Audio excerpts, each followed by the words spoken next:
Dans cette vidéo amateur, le sous-préfet de Bamenda 2e, Nicolas Congo-Machan, raconte comment il a réussi à s'échapper des mains de ses ravisseurs 24 heures après son kidnapping sur la route de Nkambé, alors qu'il se rendait à l'installation du préfet du Ndongamanton. Il brandit une intervention divine. C'est grâce à Dieu que j'ai réussi à m'échapper dans la nuit. J'ai marché pendant 10 heures.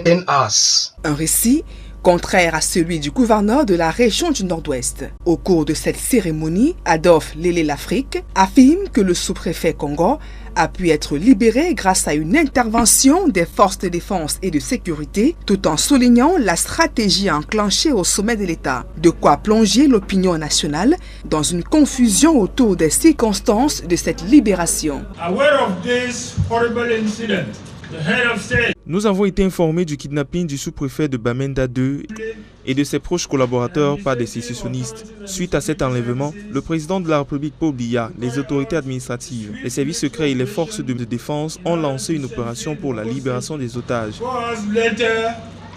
4 heures plus tard, nous avons reçu les informations que l'autorité administrative a été libérée, et ceci grâce au professionnalisme et la bravoure de nos éléments de force de défense.